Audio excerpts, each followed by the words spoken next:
Good morning, everyone. Today we are going to cover the attack vectors portion of the lecture. Let's proceed to the agenda of today. In the next 1 hour and a half or so, we will be going through the following items. So first, we're going to look at some introduction, then looking at what are the common attack vectors, how do we secure ourselves from these common attack vectors, and then we will conclude our talk for today. So who do we really need to protect? Is it the world population? Is it the internet users? Is it the social media networking or the networking users? By the way, please feel free to interject the presentation if you have any questions. You don't have to wait until the end. So I will be able to take in questions in between if you have any. So the slide that we're actually looking at here is the global view on. So this is a very interesting statistics that's provided by Hootsuite. So this is from January to 2020. Every year they release such a data set, and this is for January 2020. So this is how the world is in terms of digital in 2020. So we have around the world, we have a population of close to 7.75 with 67% penetration of unique mobile phone users, which means 67% of the users that people that we have some sort of mobile phones, so to say. And 4.54 actually uses internet. So which means not everyone who has a mobile phone uses internet in the world, but still the internet penetration itself is more than 59%. And in terms of active social media users across the existing population, we have about 49%. Now, if you look deeper into Philippines, to that matter, so correct me if I'm wrong, this is the statistics that I got from there, from them. But the total populations, total population as of January 2020, it's estimated around 109 million with urbanization of 47%. And if you look at mobile phone connections versus the total population, we actually have 173 million, which is 159%, which also indicate that,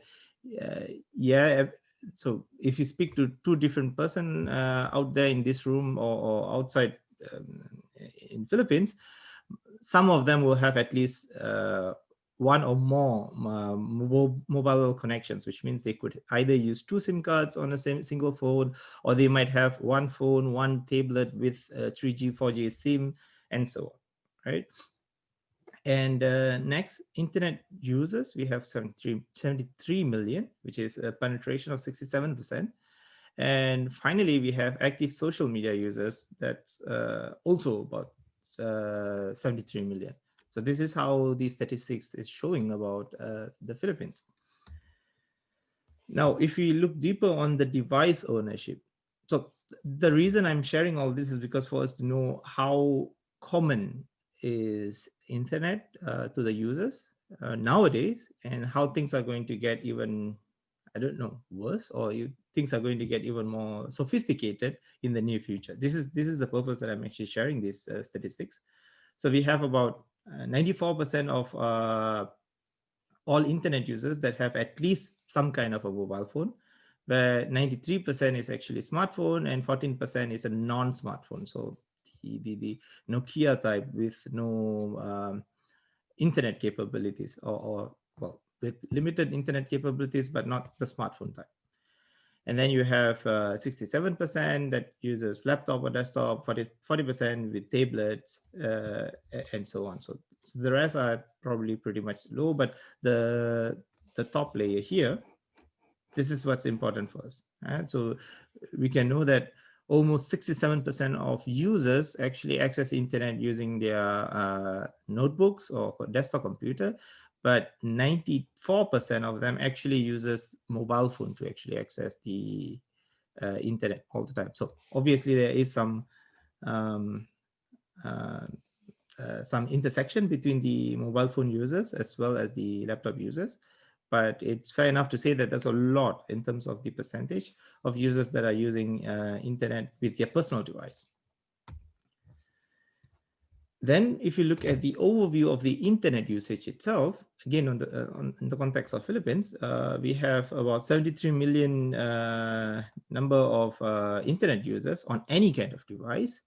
And if we compare to the total population, this is again 67% of the entire population that has internet access or actively uses internet, according to these statistics. We don't actually have an annual growth in the number of internet users, at least from their statistics, we don't have that. And the average daily time spent using the internet on any kind of device by each internet user, the average time is 9 hours. That's quite a lot. If you realize this is more than our working hours, which means it is going beyond our working hours and into our non-working hours as well. So that shows the situation right now of how internet is a, how do I say, it's a requirement that we cannot run away with, at least based on the usage of our users right now. So what is the problem behind this number? So the numbers that I have shown can be considered high already if you compare to different countries, which is good. But this year, right, we can expect the numbers to go even higher. And the reason for this is basically Corona. And I think this is something common, and this is a phenomenon that we are seeing across the world, whereby most of us are actually working from home. The exact thing that I'm doing, the exact thing that you guys are doing right now, which is we are trying to actually join in for an official event from our own homes. And people who were never required to be online in the past are now forced to be online. So I would assume that if we look, again, I'm speculating, if we look at the statistics of January 2021, which is just in a few more months, we will see this data being reflected accordingly. So Corona has somehow pushed everyone around the globe to embrace internet-based communication, even though they never needed it a few years ago. All right. So what's the problem with these numbers? So we have a lot of people are actually accessing the internet. A lot of people are actually getting connected over the internet, which also means a lot of devices are being exposed. And if they are not aware on how to actually take care of themselves or take care of their device, this is going to become a very big security problem for us. If we look at the Cyber Threat Defense Report of 2018, I mean, there's a lot of information here, but what's important is in the middle here, the security biggest obstacle. Yeah. So what it shows here is that in 2018, they claimed that the top 3 problems that organizations are actually experiencing is that, number 1, lack of skilled personnel. Number 2, low security awareness among employees. And number 3, too much data to analyze. You have so much data that's coming in from whatever tools that you might have. And again, it falls back about not having skilled personnel to analyze the data. And then you actually don't know how to analyze this data because it's so much of data that is coming into your network or whatever your monitoring device that you have. How do we analyze it? How do we make sense out of this? This is the problem in 2018. Now, this is what we are seeing for 2020. Again, this is a cyber threat defense report. And what's interesting, what I wanted to emphasize is the right part here, which is the security's biggest obstacle. And if we zoom in, again, if you realize, but this time around, a lack of skilled personnel and low security awareness among the employees is tied at the first place. I mean, so top 2 is definitely the same thing with the too much data to analyze, number 3.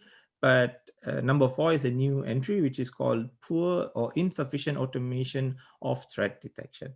But pretty much the conclusion is that 2 years later, the problem remains the same, or at least based on their statistics, the problem remains the same. And I kind of agree with them. The lack of skilled personnel and the low security awareness among employees is definitely the biggest challenge that we are facing right now. So later on, I mean, in the next coming slides, we will focus more on how the security awareness can be actually increased by within the topic of attack vectors today. Okay, so time to discovery of attacks. So imagine that there's an attack that is going on in your network or in your machine or in your organization. The time to discovery, which means let's assume that we are taking on the shoes of a network administrator or the network owner. When do you actually get to know that your network is being infected or being attacked, right? So in 2014, it's an old report, but I'm pretty sure the values now are either the same or even worse. They have reported that 205 days is the median number of days that threat groups were present in the victim's network before detection, which means upon being able to exploit your network or upon being able to enter your network, they have a median of at least 200 days that they are messing around in your network, looking at what's happening, trying to take a lot of things out of your network before someone detects, aha, okay, we have someone attacked our system or our network, we have to clean it. But 200 days is a lot. There's a lot of things that you can do in 200 days. And if you look at the longest presence from their report, it's 2000 days. 2000 days means 6 to 7 years. That's a lot. And if you look into the statistics of these attacks, we will realize that 31% of these victims of these attacks discovered the breach internally, which means you during your own exercise, you realize this happened, or some of the important data of your network has been leaked outside, and that's how you realize that, aha, something happened in our network. And 69% of the victims were actually notified by external entity. Now, tomorrow, in one of the sessions that I'm going to present about how we conduct botnet monitoring and so on, you will see that we are conducting botnet monitoring from our perspective, from a researcher's perspective, and then we alert the relevant stakeholders. Now, this will be an example where this 69% of victims were notified by external entity. But the point being here is that at least until 2014, close to 70% of the victims did not even realize that they were attacked. They had to be informed by someone else that they have been attacked. So that's also showing that, okay, some of these organizations were not prepared to, or they do not have the full capabilities to detect an ongoing attack or the situation of their network health by then. Any questions so far? Okay, so if there is anything, just feel free to intercept and ask me. Wait, and ask me if you have any questions. Okay, now, therefore, so we have a lot of attacks that are going on. We have a lot of users that are being connected, especially now with our Corona time. There's a lot of organizations that have said, yeah, you can start working from home, which also means that office equipments are now brought home or at least used at home. And at some point, it's expected that this device will be then connected to their own organization, either right now through VPN, or you will eventually go back to your office with your equipments, and these equipments are going to enter your network. Now, that's going to be very, very tricky, because right now, every user is going to access or experience internet like this image here. So it's like everything is a landmine. You don't know what you're stepping. There could be spam, there could be Trojan, anything can happen over the internet. If you're not able to actually detect them, like this guy here, the user, we will actually step on it and then we will get infected by it. Yeah. So IBM have reported that 95% of all security incidents involve human error. So I don't deny this. In fact, you can actually set up the best firewalls in the world, but you just need one human error to allow an attacker to actually penetrate your network or your organization, for that matter. So what's the best thing to do? Well, we do have the option of going back to the Stone Age, where we just lock our notebooks and so on, refuse to use our notebook. But as we would have already noticed by now, is that we cannot do that anymore, right? I mean, imagine times of Corona, you can't actually use your notebook. What will you do? You can't actually operate at all, and the whole economy will collapse globally. So this is not an option for us.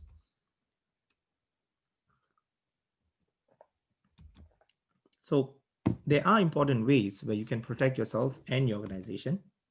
But first, it's vital for all of us to understand the major methods cyber criminals use to accomplish attacks.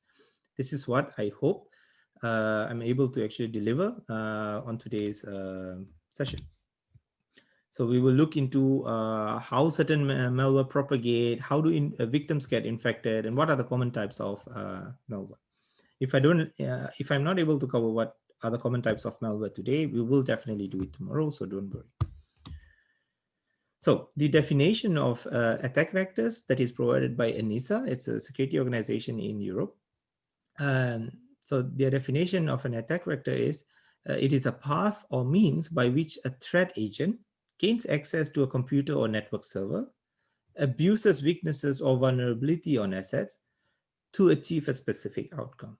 This outcome could be just to enter the network, or could be to extract certain critical information out of the network and so on. So what are the major attack vectors? So I've listed it down here, but we will actually go through each of the attack vectors one by one. Let's look at social engineering, the phishing component first. So social engineering is defined as manipulating people into performing actions or divulging confidential information. And so some of you might have experienced this, some of you might have heard someone else experiencing this. So that someone might have received a call saying that, hey, I'm John, this is the system admin, what is your password? And obviously they call into your office extension number, and you would have assumed that, okay, it's definitely someone from the system admin. And if you actually leak or share this password, now this someone who's not your system admin in reality now knows your password. Or you're going to a bar or going to a dinner with, gala dinner or something, and then you have someone talking to you and then asking you funny questions, such as, what ethnicity are you? What is your mother's maiden names? What is your first pet? Now, when someone asks you this kind of question, the first thing that should trigger you is that, these are the sort of questions that internet applications or internet portals usually ask me when I key in my password for the first time. So when someone is trying to actually ask you or somehow probe you for this kind of answers, be very careful that this is an attempt for social engineering. If you know them very well, yeah, but if you are not sure, don't give them the right answer all the time, right? And then you can also receive such social engineering attempts through email. So ABC Bank has noticed a problem with your account, blah, blah, blah. So where ABC Bank may or may not be a bank that you have an account with.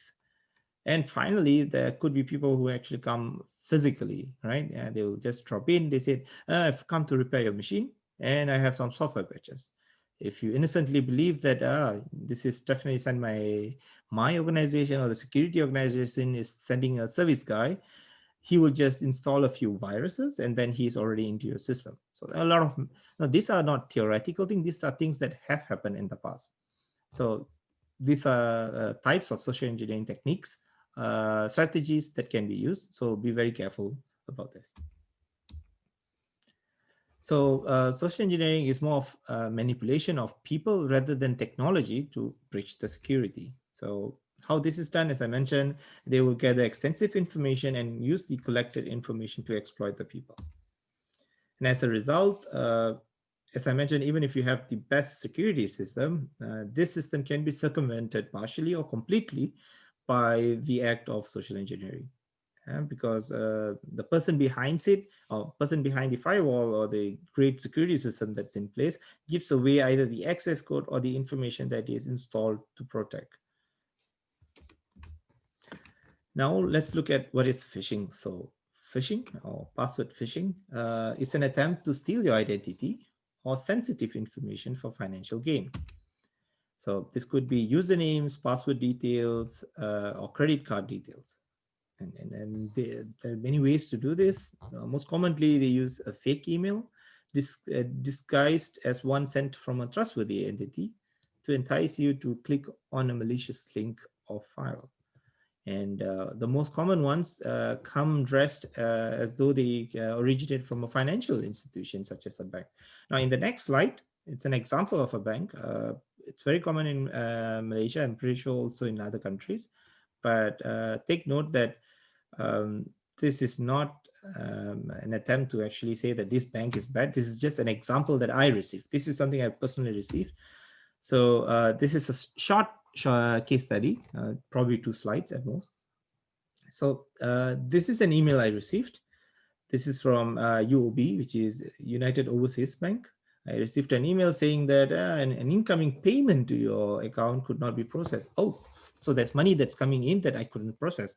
I should actually be surprised, or rather I should be worried about this because it's money, right? But the thing is, I don't have an account with this bank.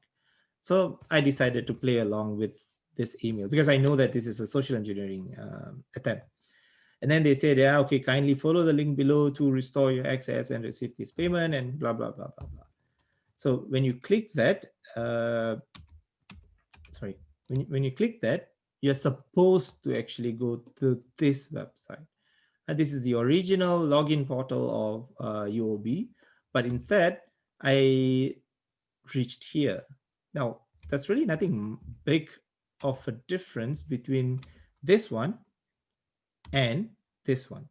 From the visual aspect itself, there's really nothing that you can actually distinguish. However, if you look closer, you'll realize that the URL panel of the original website, which is highlighted now, is of course www.uob.com.my, versus the other one the one that I received via the email, is a random gibberish URL that I received. But the content looks similar, but it's not the same, because if I look deeper, I would realize visually again that something is not right, which is the original website always has this time and date, but these malicious website do not have this information at all.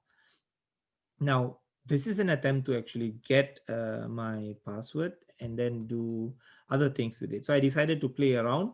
I decided to log in as though I'm a valid user, and I see what's going to happen. And you'll realize that the questions they ask, they will first say, key in your username and password to log in. And obviously, if you put in your real username and password, it will still say that your login failed, because the moment you click login, they would have kept a copy of your username and password in their database, and then say that, your login failed. Please try to provide this following information to reset your password.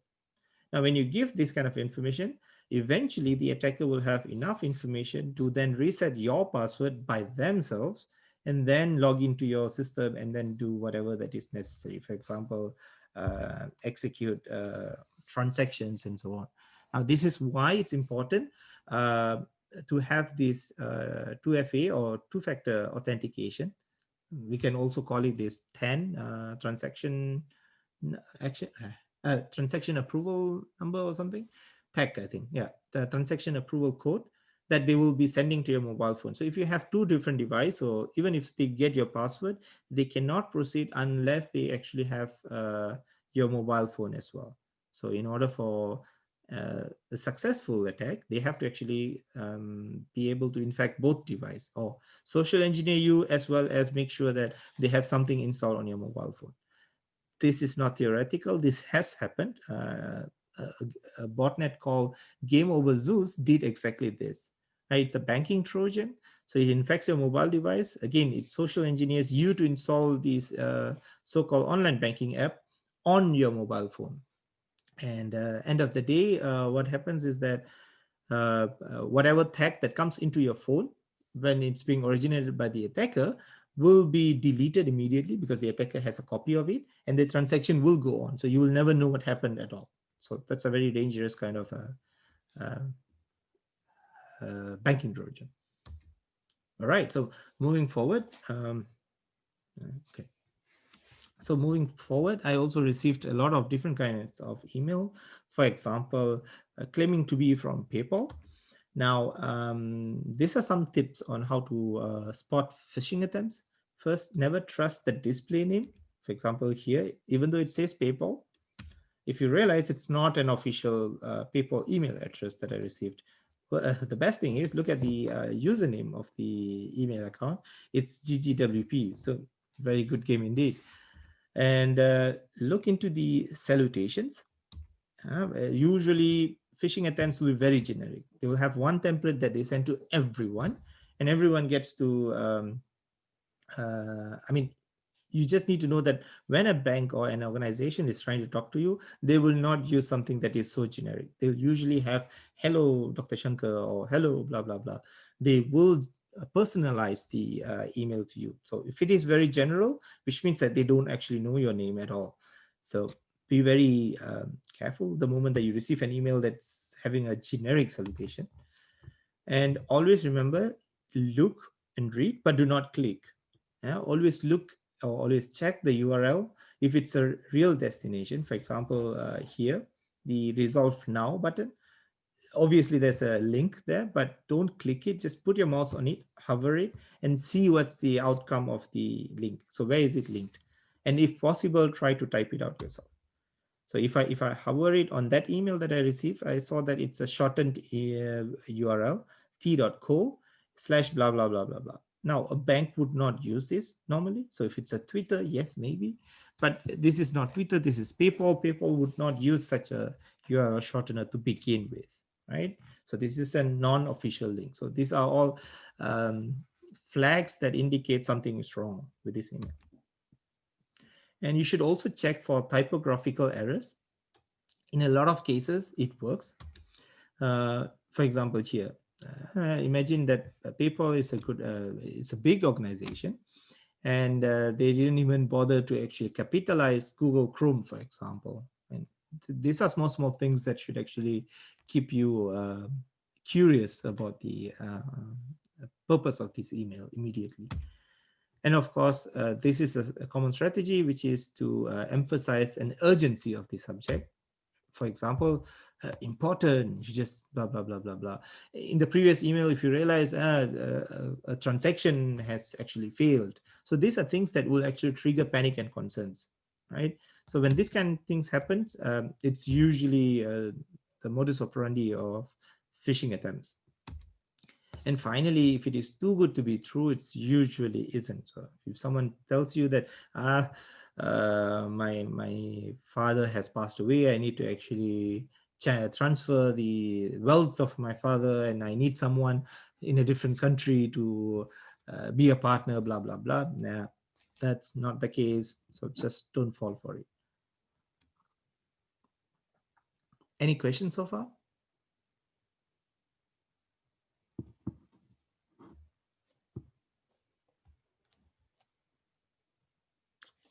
Okay, I'll proceed.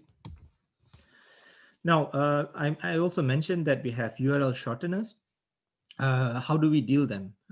We can only know the links if we click them, right? Oh, not quite. So how URL shortener works? So if you have a very long URL, for example, this one, this is a very long URL that must be typed .domain.com. You can just link it to some service providers. I will show them in a short while. Bitly is one of it. So if you go to bit.ly, you'll actually see a page where it says, give me your long domain and I will shorten it for you. So there's a lot of URL shorteners, but so these are examples of these URL shorteners. There's a lot of them. It really depends on what you want to use it for. Or for example, Twitter has its own shortener, and then a lot of other services have also come up with their own shorteners nowadays. Bitly is one of the example. Tiny URL is also another example. Now, when you have a short URL, you can always use an URL expander. So it's another website. There's a lot of services again that will expand these URLs without you needing to click them, right? You just have, for example, you just need to specify this bit.ly/xyz onto the this enter your short URL here and just click expand. It will automatically expand this long URL and then let you have a look at it, right? And that way you can actually look at where is this short URLs pointing to before you click on it. So it's some extra effort, but these are good cyber hygiene if you ask me.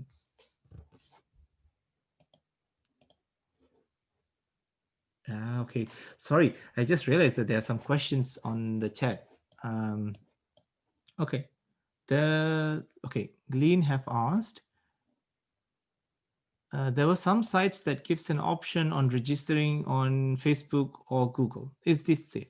Okay, this is called open authentication, and what they do is they allow you to just reuse one authentication method that you have and then use it to register or log into a different service. This is a very cool service that they provide.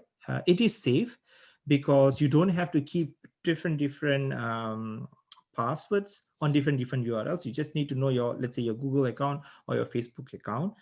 But there are some downsides to it.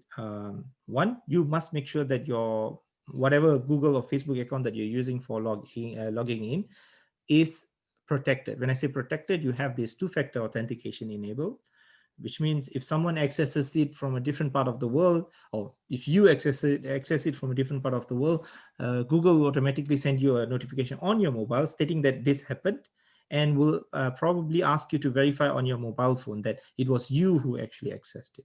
So when you have this two-factor authentication, it's definitely more secure because attacker will have to get your password and access on your mobile phone in order to actually be able to how do I say, access your account illegally, let's say. So it's more difficult for them to access. But the biggest drawback here is if you are a person who's concerned about privacy, you need to know that now Google will be able to know what are the services that you are actually accessing through their service. For example, if so you have a Google account and then you are using Lazada, right? So Google now knows that, okay, you are actually using Lazada. This is point number one. And beyond that, I don't know. Beyond that, it is possible for them to actually keep track of something called cookies, of what are you looking for and so on. So if you're searching something within Lazada, this can eventually end up into your targeted advertisements when you are searching for something else on Google. Right. So if you're very paranoid about all this, you can always keep different username and password. But if you think that, yeah, with this advertisement tracking thing, it does not affect me at all, you can go on using this open authentication option. It's really convenient if you ask me. But of course, as I mentioned, there are some downsides to it as well. I hope this answers Glenn's question. So if you have any other questions, again, just throw it on the chat box or just drop in. Please feel free to talk directly because I think it's a bit awkward when delivering a lecture remotely over Zoom and so on. Okay, let me have some coffee. Okay, and we were just talking about URL expander. So a common question is, what if the URL itself or a file that has been sent on your email is malicious? How do I know that it's not malicious? Or how do I know that my antivirus is able to detect them or not, right? So there are some services, again, free services. Some of you might have known this, some of you may not have known this. This service is called VirusTotal. So it's virustotal.com, the website. When you go to this website, you have the ability to upload any file that you are suspicious of or a URL that you're suspicious of. So if you have, for example, if you receive a shortened URL or a long URL that sounded funny and you want to actually check whether this is somehow malicious, not for phishing attempt, but more of malware delivery links, you can actually specify them and click search. what VirusTotal does is that it has the antivirus engine of more than 20 antiviruses around the world. So all the popular ones, they have installed it on their system. And whatever that you're sending, they will push through each of these engines and see whether, for example, McAfee is able to detect it, whether F-Secure is able to detect it, and so on. So as a result, you will see a summary of which engines said what about this URL or file. So if this file is malicious, you will see that, okay, 16 out of 20 antiviruses have detected as virus. Then you know, okay, this is really, really malicious. I shouldn't do anything on it. As a user, this is all you need to know. From a security perspective, of course, there are other questions that might come up. For example, why 16? What are the 4 that is not able to detect it? And this could actually help me as a, let's say, a person who's concerned with security to decide which antivirus that I would possibly want to use in the near future. Obviously, I want something that is always able to detect the latest malwares quickly. And we need to know that antiviruses do not work in a God mode, which means anything that comes out today, it should be able to detect. It doesn't work that way. Okay, most of them doesn't work that way. They work based on some kind of a signature pattern, mostly the effective ones. That also means that antivirus companies will first have to discover this malware and include information about this malware, if it's a new malware, onto their system, and it will take some gap. But the question is, how low is this gap, or how short is this gap? So that's how you decide which antivirus software is actually good for you, and so on. Okay, so probably as a follow-up of all these tips that I've given you, be paranoid. That's perfectly fine in this era, I would say. Be paranoid about what you're getting, what you're checking, who asked you to do what. Just be paranoid. If someone calls you and say, hey, can I have your, how do I say, your security code of your credit cards, blah, blah, blah, you know that this should never happen. Even your bank will never, ever, ever ask you for this code over the phone, obviously, right? So be very careful. And there are more sub tips that I can actually give. If you really have to send a password, if you really have to divulge on a private information over internet, how do you do it? Number one, never send it through one medium. For example, if you have to send it through WhatsApp, whatever the private information is, doesn't have to be password. Do not send the whole password on, let's say, WhatsApp, just as it is. Although they say, yes, it's encrypted and so on. If you want to be paranoid, you can send half here and maybe another half on something else, through an email, for example. Or if you still have IRC chat, send the other half through IRC chat, so that if someone is able to intercept your emails or your messages, only half of it is there. The other half is not accessed, and therefore they won't be able to merge both.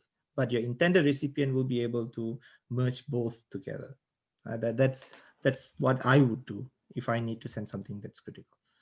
And if you do receive things like this, just put on the call and then call them directly. In Malaysia, it's very common to receive calls stating that I'm calling you from this court, blah, blah, blah.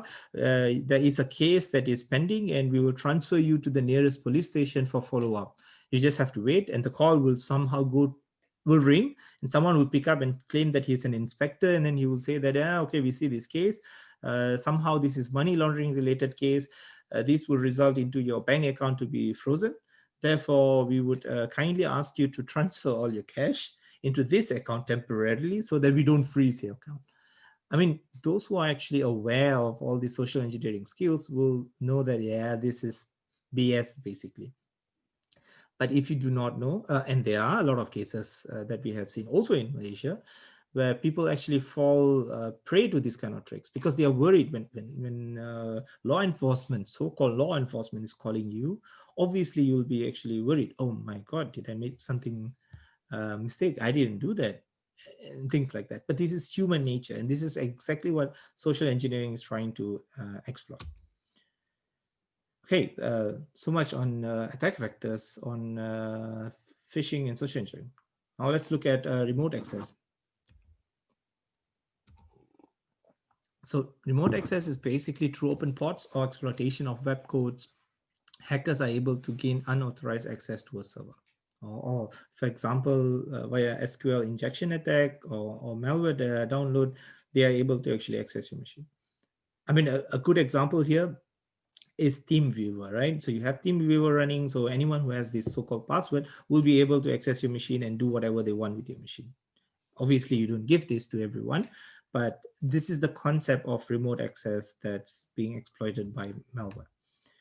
Now, poorly configured devices are also easily accessible by using default username and passwords known to each device. I think if you recall the session today on Mirai Botnet, Mirai Botnet does exactly that. So you have some IoT device that has default username and passwords which have not been shown, which have not been changed, and therefore can be used by the attacker to access your device and carry out whatever needed after that.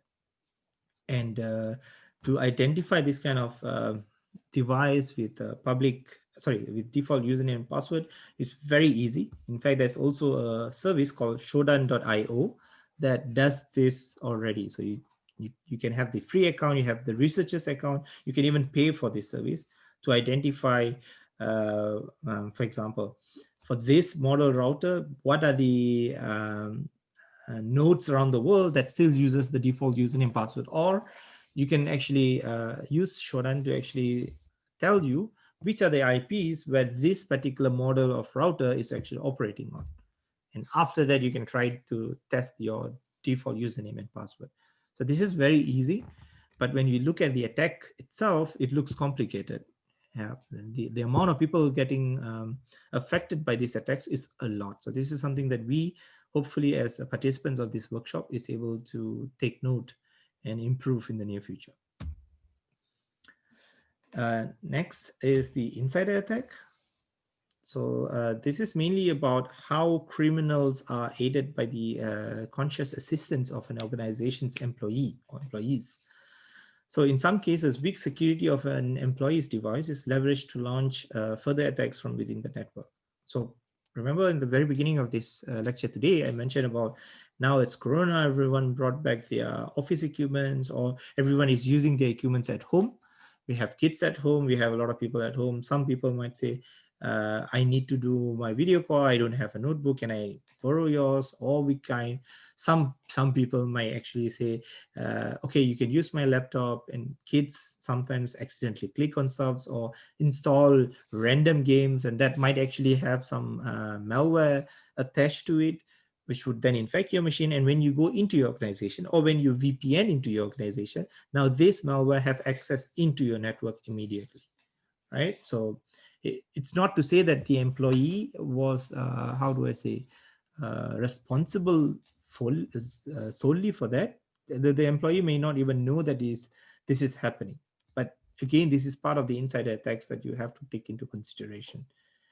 So insider threats includes any kind of unauthorized or malicious use of organizational resource. Although most of the attacks are facilitated by external actors, insiders play a key role in data breaches. This is what has been seen all this while. Now, it is reported that 77% of company data breaches are caused by insiders, and 53% of the companies had at least one incident of insider threat in the last 12 months, according to Broadcom, and 20% of them had more than 6 incidents in the same period.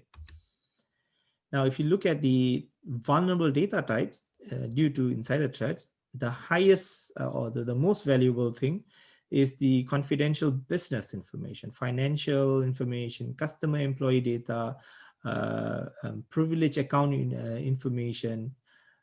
You have your PII, personal identifiable information, and of course, intellectual properties. If you have some kind of a copyright information, for example, imagine KFC having its recipe being stored online, accessible over the internet. It's also available as vulnerable data types, because we won't know when and how an attack is going to is going to happen. And if that happens, the attackers have the possibility to have access into this device as well, or the device that holds this intellectual property and so on. So these are some of the examples. So moving forward, we will use the identity and access management solutions by implementing segregation of two Ts, or you can even think of it as ACL, access control list, where you say that, okay, this user, he's just a normal user. He doesn't need access to this kind of database and so on, right? So these are good ways on how to carry out actually carry out this security cyber hygiene. Sorry. And then you can use database behavior analytic tools, and you should implement training and awareness activities. And from time to time, you should also implement audit and user monitoring schemes. So these are actually best practices that will come, that should be adopted by organizations. I'm pretty sure some or most of your organizations already do this.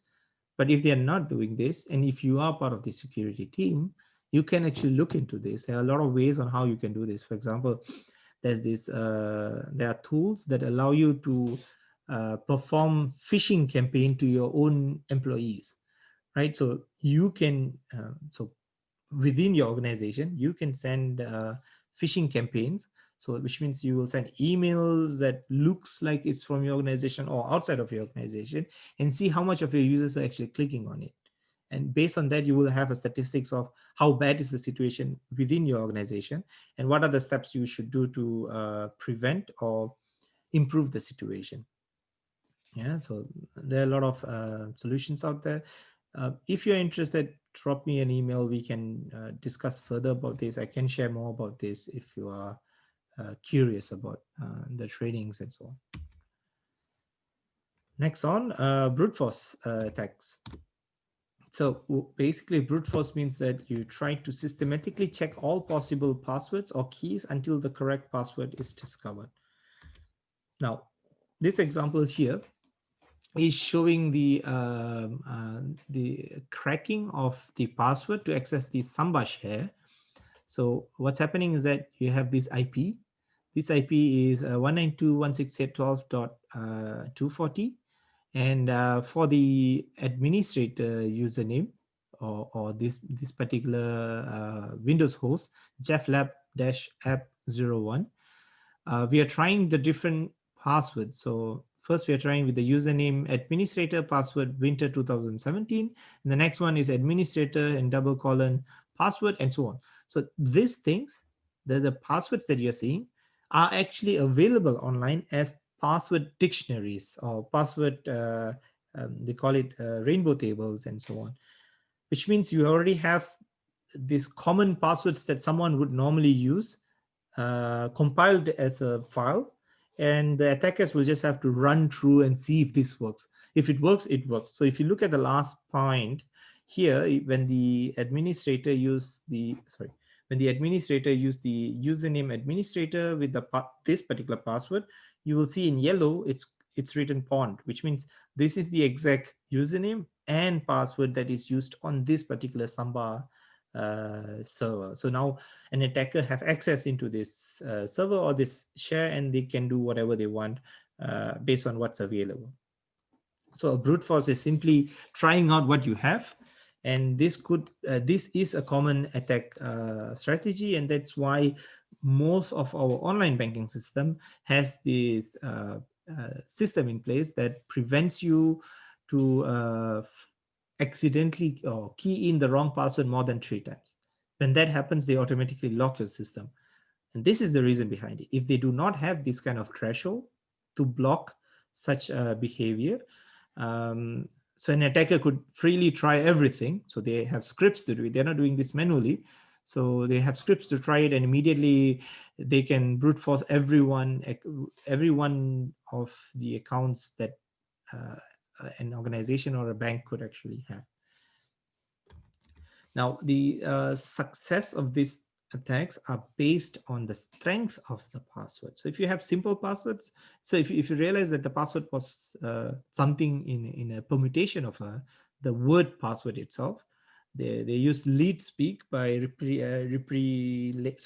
replacing some of the words. So the one that got pond here It's simply swapping the A with an alias symbol. So basically it's still password with an A basically. Or if you see above, you have password with P4, that stands for A, and the $sign instead of S, and so on. So these are common human lead speak, so to say. It's the same password but with some symbols, so to say.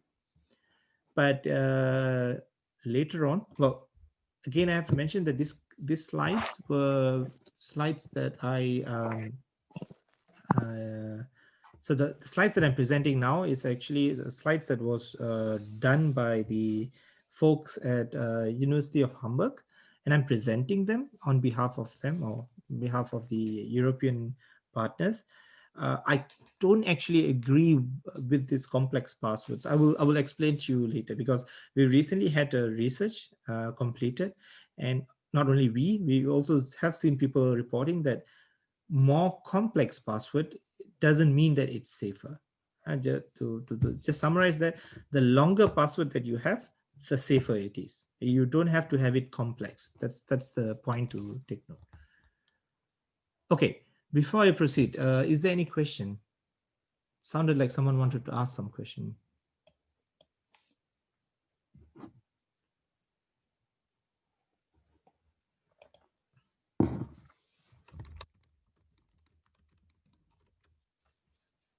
Any question, guys?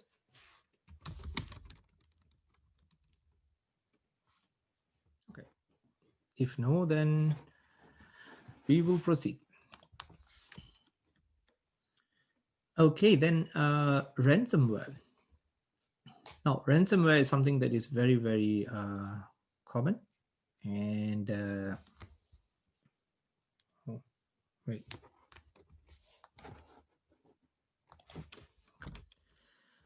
All right, so I have about 30 minutes to complete my slides, which I still have about 30 slides. So please brace my speed after this. Okay, so ransomware is pretty much another attack vector which restricts access to a computer until a ransom is paid.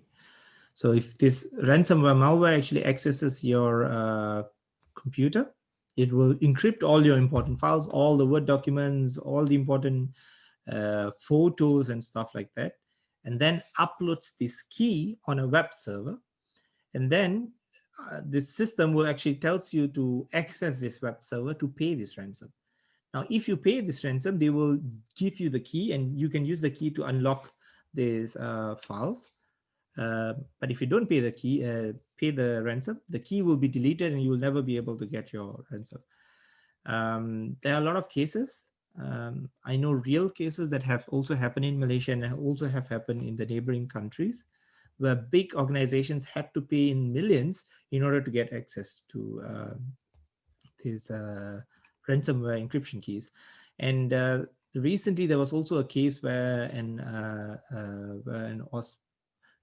I think a chain of hospitals in UK, if I'm not mistaken, were affected by this ransomware. It encrypted all the patient systems, so the medical guys were not able to actually perform their work at all. All the patient records were online in their system, and since all their systems were encrypted, they were not able to resolve it. I'm not really sure how they resolved this issue. Did they pay or not? Because that's the only option you have. Either you pay or you have you wish that you have a backup system that was able to restore everything back to this original state. So that's another point to take. Make sure you have good backup system in place, and make sure the backup system is not stored on the same system. Make sure you have a dedicated system where the backup is done on a weekly or a daily basis. And if you have this kind of ransomware problem, you can try to restore it and then you're fine, right? But you still have to be careful so that it doesn't reinfect your machine. And in 2018, more than 85% of this malware, all the malware that affected healthcare organization was ransomware. Makes sense, right? And healthcare sector provides an easy target to the attackers because due to the lack of integration between IT policies and the core hospital operations, because these are people who are just, the medical people are people who are just focused on patients, right? And if you do not have a close integration of your IT policies with the system, with the user policies, this will be the same problem. So it doesn't have to be in healthcare, it could be in any different sectors that do not have this proper integration.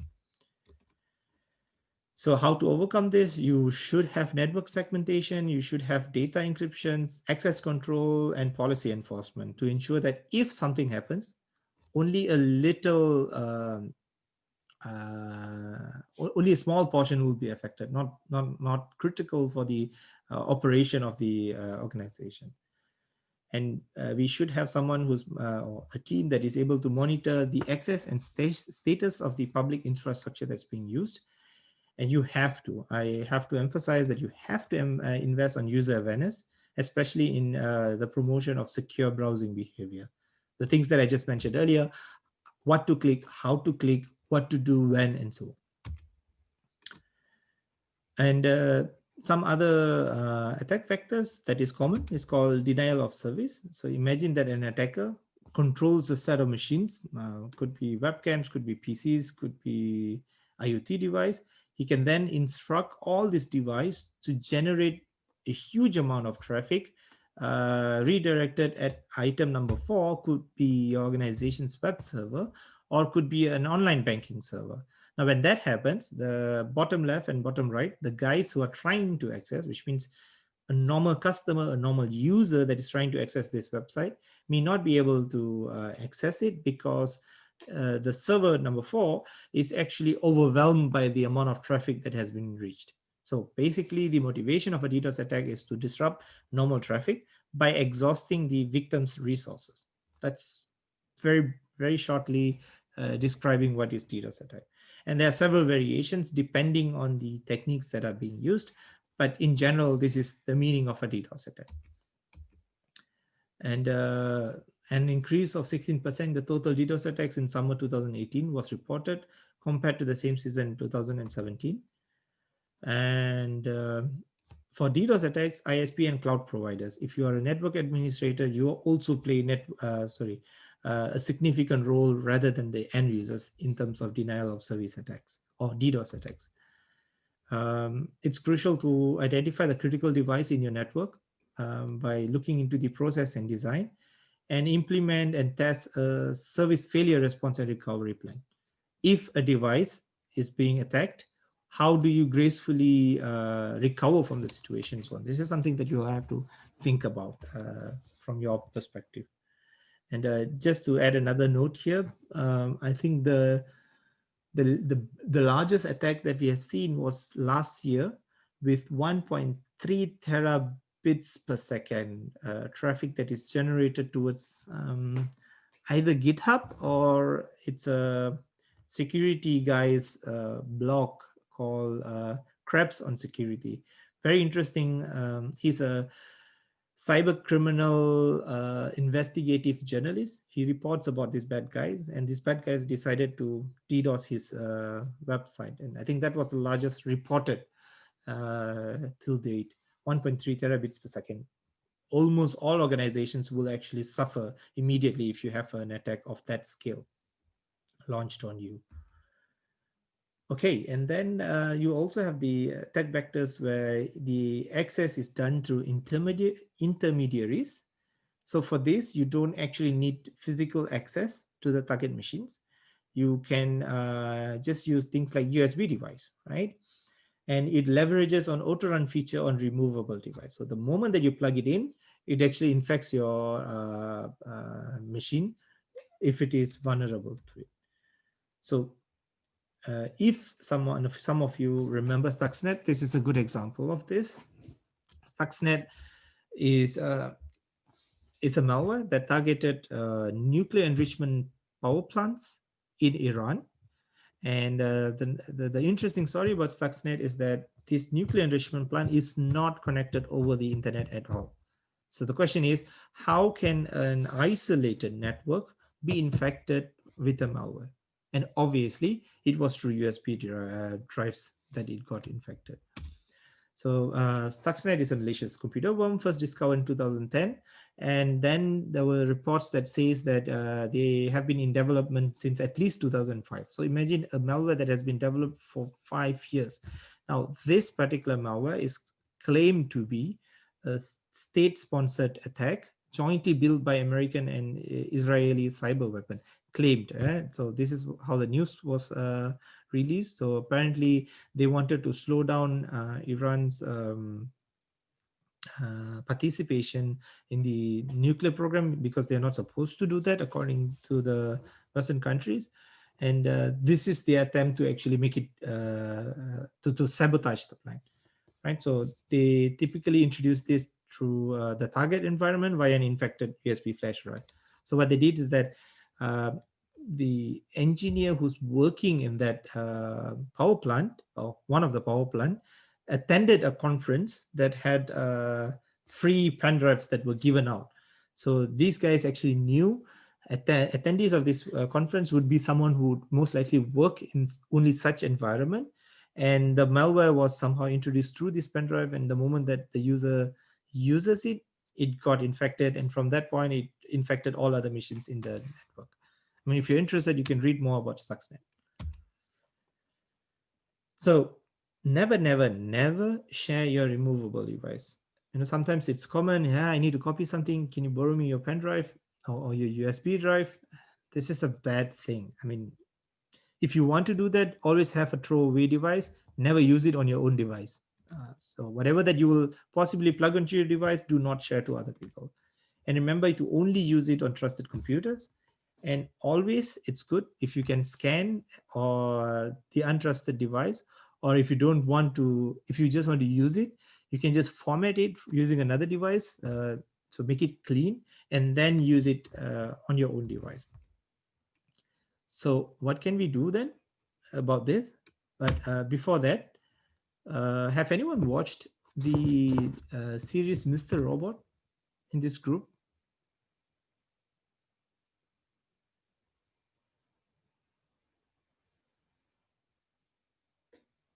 Anyone?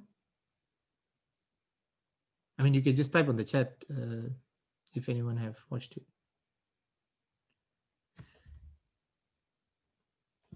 Okay, so if none of you have watched it, okay, so some are familiar but haven't watched it. So it's a nice okay, good. So I'm not promoting you to watch this, but if you are curious about cybersecurity and so on, this is a really good series, because the Mr. Robot, it's an interesting series. It involves with a lot of hacking and stuff like that. But unlike other movies or series, everything that they actually portray in this series, at least to my best knowledge, are real attacks. As in, whatever they type in, they're using the proper tools. They're not like just typing it without showing the screen kind of a thing. So it's really, really truthful, let's put it that way. And one particular episode of this Mr. Robot was an attack that happened outside of, so an attempt to hack a police station, or is it a prison, I think. And they tried to do this by dropping a set of pen drives outside of the parking lot beside this prison. Yeah, and the plot shows an employee, I think the police officer, came and saw, hey, free pen drives, and then just grabbed some of it. And eventually one of these devices was actually pushed into this PC within the prison or police station. I can't remember which one. And immediately they start having access to the systems inside, because it's already infected with virus and so on. And while it's a sci-fi, it's a how do I say, just a story. I'm sure there's a lot of cases out there that's already built upon on this. So this is also another problem, and therefore don't just trust anything that you get. So if you attended a conference, or if this particular workshop was held in person and you received a pen drive, it's good for you to scan it or format it before you start using it. So that's just some additional thing I wanted to share. Okay, so what can we do? How can we prevent, or how can we make things better for us? From an organizational perspective, try to perform security audits and assessments, examine your internal and external security, generate a report and a remediation plan to fix vulnerabilities. And this should be done regularly by organization, or in most cases, if you don't have your own team, sometimes you have your own pen test team. If you don't have that, you can subscribe to pen testing services from an external party to do this for you. Yeah, okay, so your internet external security includes your firewall ports, packet flows, blah, blah, blah, blah, blah. So there's a lot of things. I will pass the slides. You can have a look at it. If you have any questions, you can definitely get back to me. In terms of governance, organization must make sure that we have well-documented procedures and processes. The rules for passwords, how long is it, when will it be expiring, and stuff like that. Role-based passwords, rules for reporting potential security weaknesses. So if you notice that something is funny, something is not right, how do we escalate this to the respective person? And requirements for applying security updates, patches, and fixes. I mean, if it's on my laptop, my Windows laptop, and if I see a Windows update, I will try to actually push this as much as I can, because when I'm using my laptop, I'm actually using it. Therefore, I don't want to restart or install this patch, and therefore it gets extended. But organizations, depending on organizations, may have policies that if a patch is available, you have to restart your machine within the next 1 hour or so. So it's really depending on the organization, but you should have this requirement, or at least policies on how this is going to be done. I do know of a very famous MNC company in Malaysia that has a policy that whenever a new Windows update comes in, you'll have a team of IT team that will apply this patch onto some testing notebooks, see if that has any consequences to a production system. And if it is not, if everything is fine, they will then push the patch to all the computers of their employees. So someone is testing it up front, so that hoping nothing will actually backfire that might affect the productivity of the users and so on. Okay, and you should have an incident response plan that includes planning for various types of breaches, your organizational response based on the severity of the breach, specific roles during or following a breach, and running exercises that simulate a breach. So these are all things that should be in place, but I'm sure not every organization is actually privileged to have this. So if you can start small. You can set up your own CSIRT team within your own organization if you have the support of your managers and so on. And by the CSIRT team could actually take care of this kind of things if you don't have any dedicated team for it.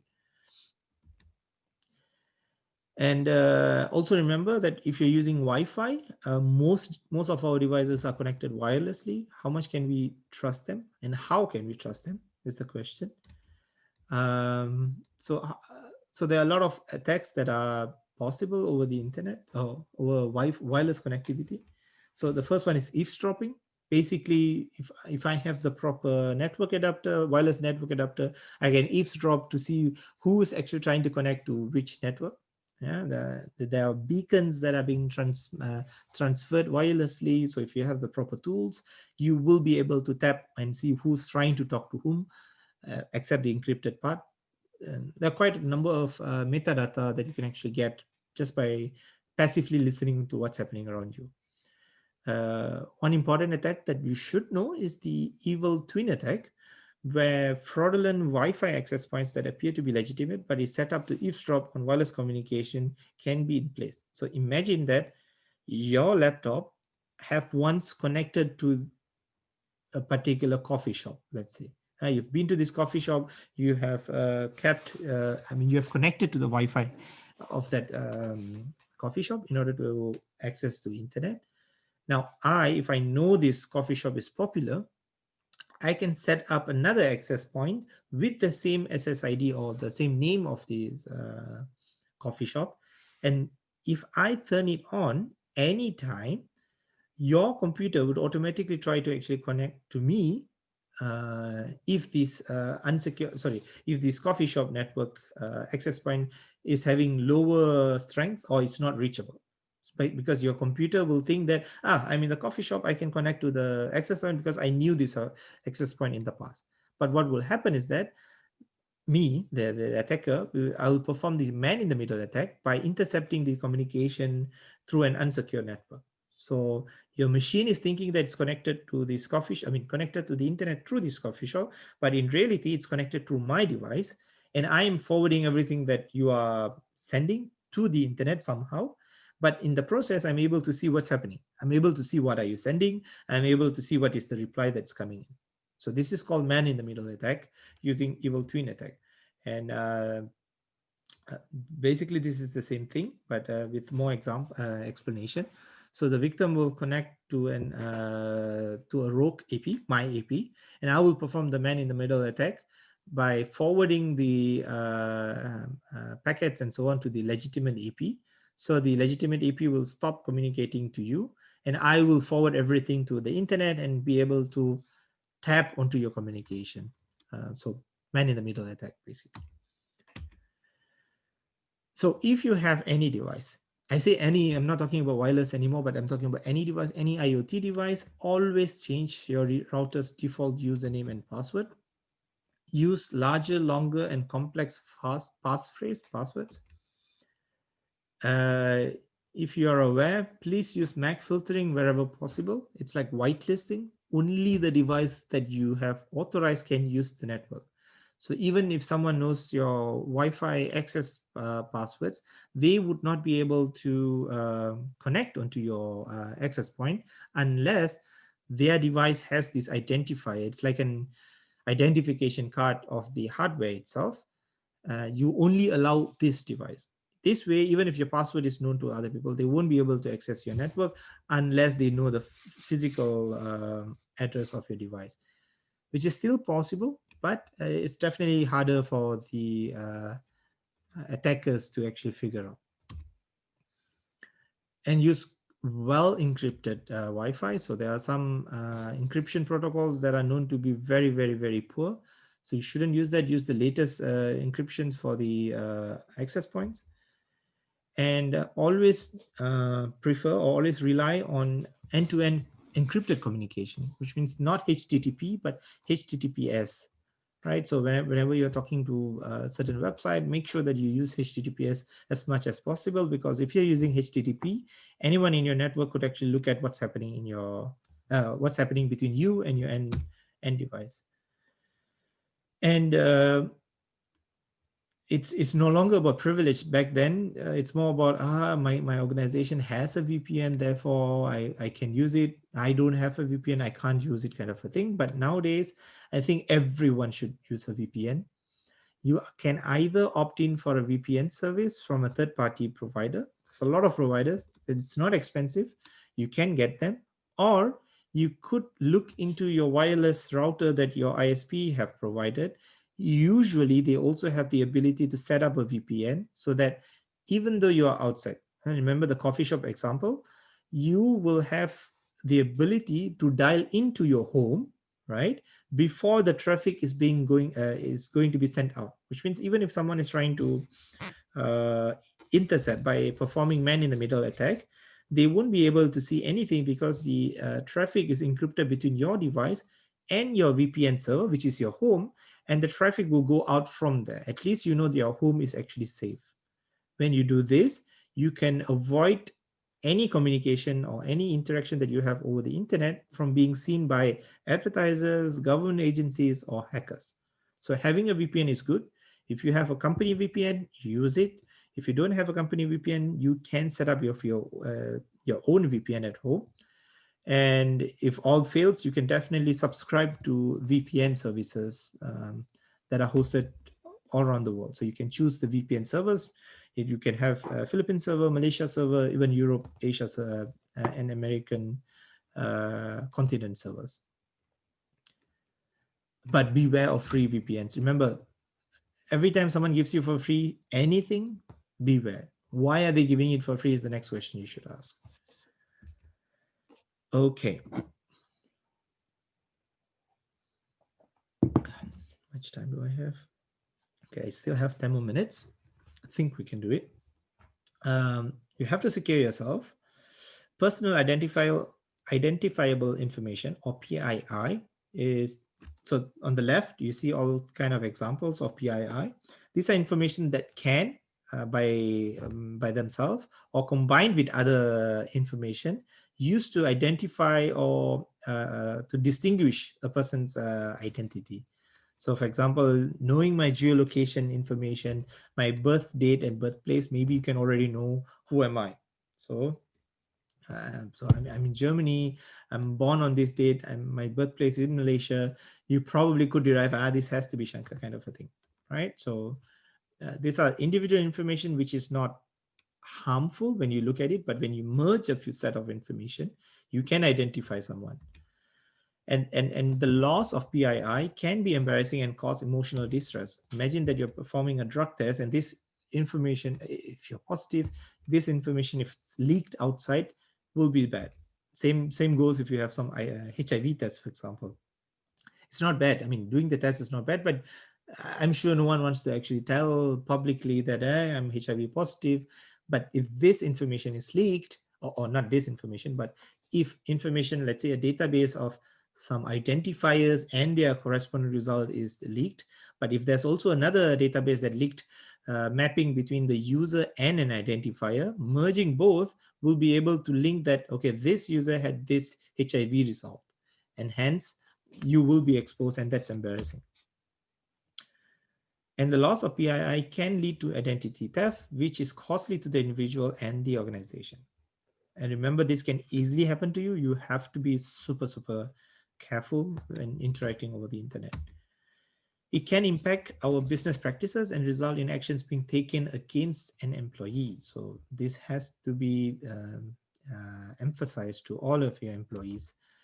Can erode confidence in the organization's ability to protect information. So if there is a breach, right? There's a data breach, this information has been leaked, people will start questioning about, can we trust these guys? And this kind of confidence is utmost important for customer-based industries like banking industries.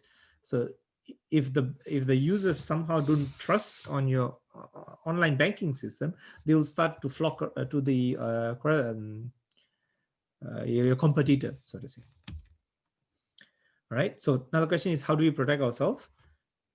Very simple. Don't share them. Don't post them. Always use pseudonyms if you really have to post something. Encrypt if you have to share to others, if you need to share to others. Remember, I told you that if you really have to send something, also you can use the option of having more than one communication channels. Don't send everything the same way. Even if you have encryption, right? So you're sending an email, you can probably just encrypt and send from one email account the username, and from another email account you can encrypt and send the password. So two different paths is much better than sending it in one. And always ask, do I really want or need to post this information? This is very, very true in the case of social media.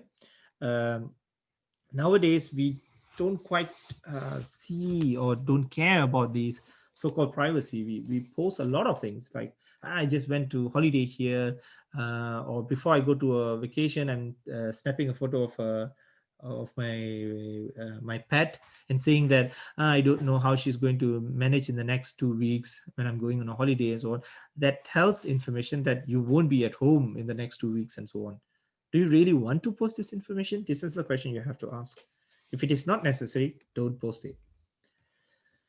And passwords is used to validate or authenticate a person's identity. However, this is also one of the most common targets of attackers, because once you have the passwords, you can log into many systems.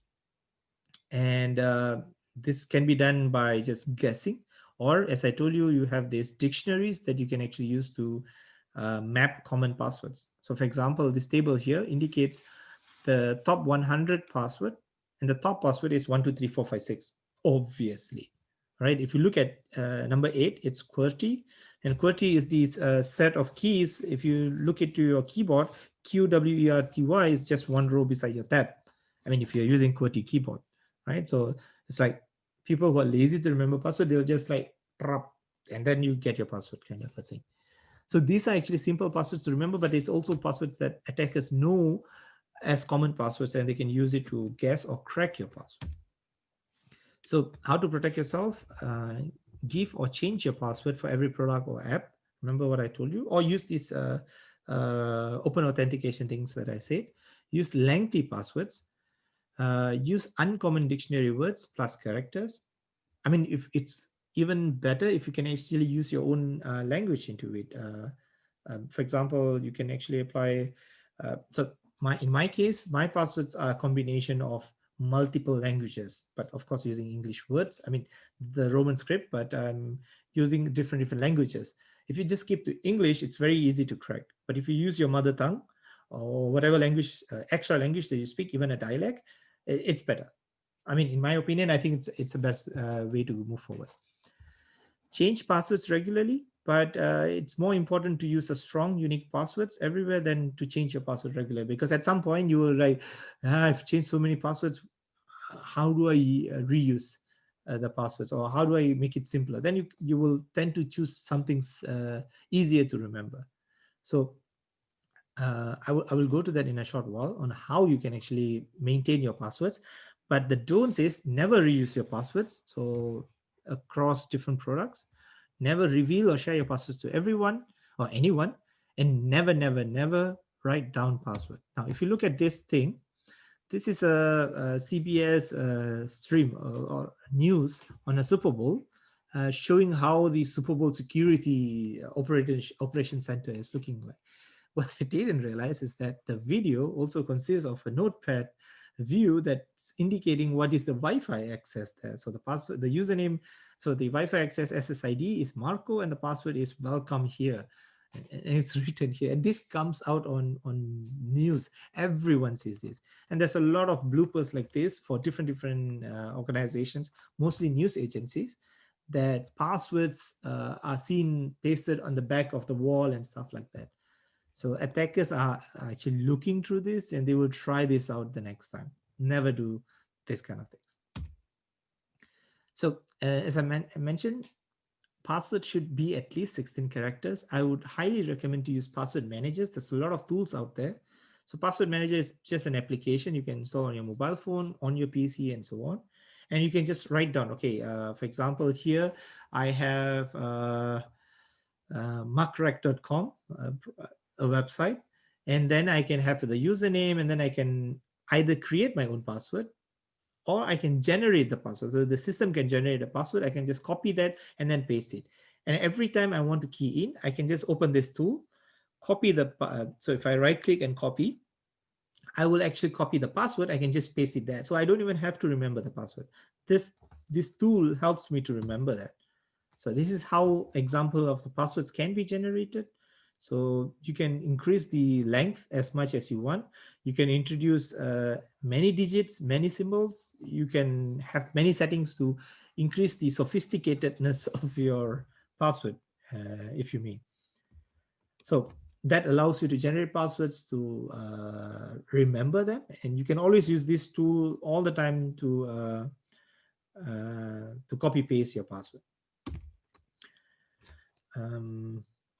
5 more minutes. So essential security measures, top 10 practices, educate users and use strong passwords. Users need to know the rules and the reasons for them. You just don't tell them, hey, do this. Tell them why you have to do this. It helps, and it also helps them to actually share to other people. The users need to know about social engineering, how to identify them. We have to use antivirus software. It works. Don't avoid it. And this it's not expensive anymore. It's so cheap nowadays, and it's helpful. And you have to have this auto update on, at least update it once a week. Never use default setting. Every time you buy an equipment, every time you deploy equipment in your network, make sure you change the setting. Remember Mirai. So we don't want cases of Mirai to happen in your network. And don't run unnecessary services. So you need to know what's running on your system or what's running on your server. If, let's say, FTP telnet is not required, shut it down. There are always options to block it. If you can't block it, use firewall rules to block incoming connections to those services. And security patches have to be patched immediately. For example, Windows. Check if you have end-of-life operating systems. For example, you might see some Windows XP running on your organization. There are tools to scan your network to identify what are the operating systems that are running, to see if they are end-of-life. End-of-life means there's no more patch coming into the system. Therefore, you will have to be very careful because it's prone for known vulnerability or unpatched vulnerabilities. You have to back up your data regularly. Remember, I told you about this ransomware. You have to you have to have your backup both online and offline, and protect against power surges. So you should have your own UPS so that everything is actually smooth. And always limit who you trust. So give each user only the level of access they need to do whatever they need. And don't, for example, if you have a virtual machines, if you have a machine, don't give sudo access to all users unless they need it, right? By default, give them the most minimum. So the best way is give them no access, and when they ask for access, figure out if it is necessary, and then grant them the privilege in a case-to-case or on a need basis, so to say. Enable logging. Logging allows you to actually revisit what are the steps or what are the issues that happen, so that you can actually take proactive measures in the near future. And you should review them. Just enable logging but not looking at them, it's not useful. And number 9, expect protection to fail. So these are all wishful thinking that this will always work. It doesn't always work. So firewall routers, IDS, access control mechanisms often fail without letting you know. So always have multiple layers of protection. Have plan A, plan B, plan C. If needed, plan D. And always have a good cyber hygiene by managing user account. Disable and delete unneeded accounts immediately. So if you have a temporary staff, or if a staff have left, immediately disable that account. So if you have an Active Directory, disable them on your Active Directory so that those accounts, even it's leaked, cannot be used anymore, because unmanaged user accounts are fertile grounds for crackers. And other best practices: don't click randomly, don't click everything you see. This happens mainly on social media, or yeah, in my case, we use WhatsApp a lot, and we see cases of older generation mainly. I'm not saying that this is always the case. At least in my family, I have my father who forwards everything that he gets over WhatsApp, and he clicks everything that he sees on he receives on WhatsApp. It's a bad thing. I've already told him so many times, and it's getting better. But the thing is, this is something that we have to actively share to people. Don't do it. Don't click randomly. You have to know which sounds fishy. Things that are like too good to be true, or this common chainmail kind of forward message, don't bother, just delete it. And always have the habit to secure your physical access. For example, locking your screen, locking your device. So if you have Kensington locks, lock your device physically. And whenever you're moving out of your table, always use your lock screen, basically. So you have this lock option.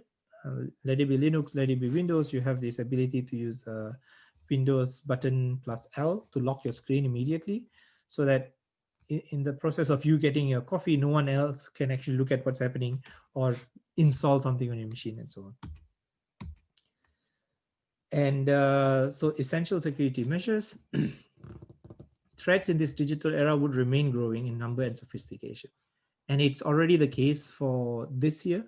We have seen a lot of cases, a lot of ransomware cases as well, that is linked to Corona issue. So you have emails coming in saying that, for example, in the Philippines, latest death in Philippines due to Corona, an email subject may come in, and then you might be like, okay, I would like to know what's happening. And then you might actually click on it thinking that it's a legitimate email sent by either your government or even someone from your own organization, but that could very well be used to trick you into clicking some links that will infect your machines and so on. This is already happening. So next year, I mean, we're already seeing a lot of a spike in terms of attacks that are using Corona as a story. And next year, we will see a lot of reports claiming or supporting this observation that we have also made. Many technical steps can be taken to prevent and remediate those threats. However, you must remember that humans are the weakest link. And the only way we can move forward with this problem is that we should have continuous user awareness training. Now, with that, I end my talk today. And I'm opening up for questions. So if you have any questions, please feel free to ask questions. Thank you.